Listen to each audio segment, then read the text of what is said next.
ચાલો મિત્રો, કેમ છો? તમારું સ્વાગત છે એક નવા વ્લોગમાં. જો અત્યારે આપણે આવી ગયા છીએ જોડેશ્વર મહાદેવ, જ્યાં આપણે એક સપ્તાહનું આયોજન કર્યું છે.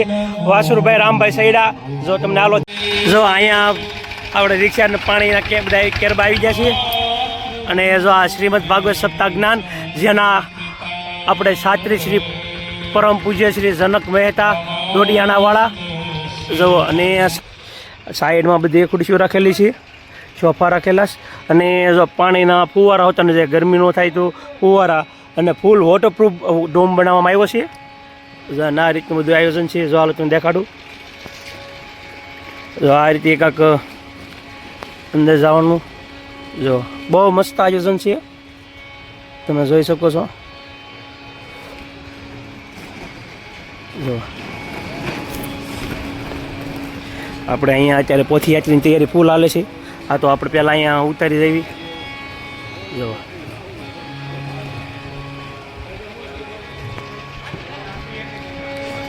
મસ્ત ડોમ બનાવ્યો છે, બહુ મસ્ત આયોજન છે.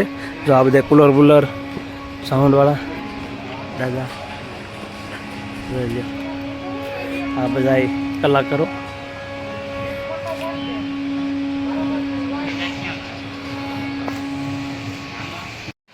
જો કોઈને ગરમી ન થાય એટલા માટે કુલરની વ્યવસ્થા પણ કરવામાં આવી છે. જો આ બાજુ સાઈડમાં બધી સોફા, અને જો હજી લાઇટિંગ કામ ચાલુ છે. ને આગળ જો આપણે આપણે પથયાત્રા નીકળી ગઈ છે. હાલો હવે અહીંયા આપણે જાવી. આ જો આ રીતનું મેં પહેલાં દેખાડી જાવી. જવા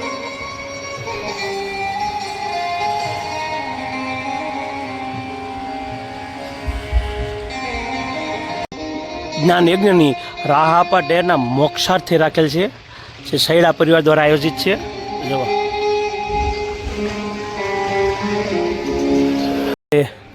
રાહ આપા ડેરનો ફોટો, જો નાયની ઢાલ છે, જો તમે જોઈ શકો છો.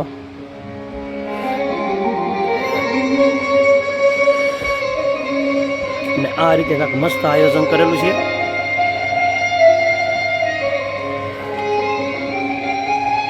જો કાંક આ રીતે ફુવારા પણ થાય. જો છે ફુવારા, જો જેના જેના ચાલુ રહે, કોઈ ગરમી ના થાય તો પંખાની વ્યવસ્થા છે. અને જો મસ્ત આયોજન છે, તમે જોઈ શકો છો.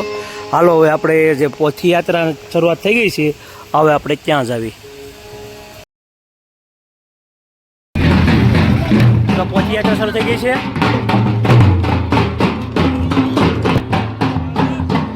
આવ માસ્તર આવ.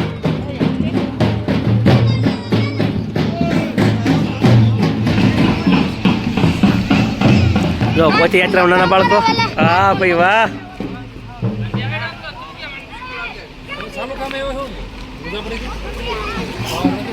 છે પાવર લાવવાનું છે આગળ.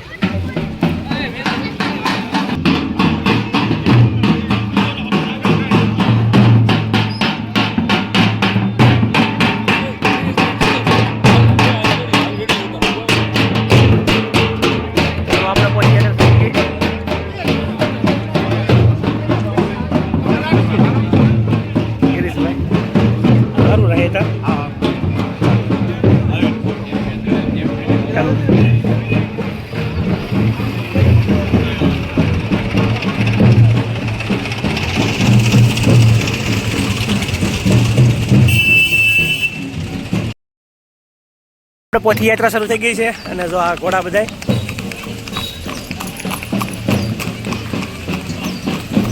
વાહ દાદા.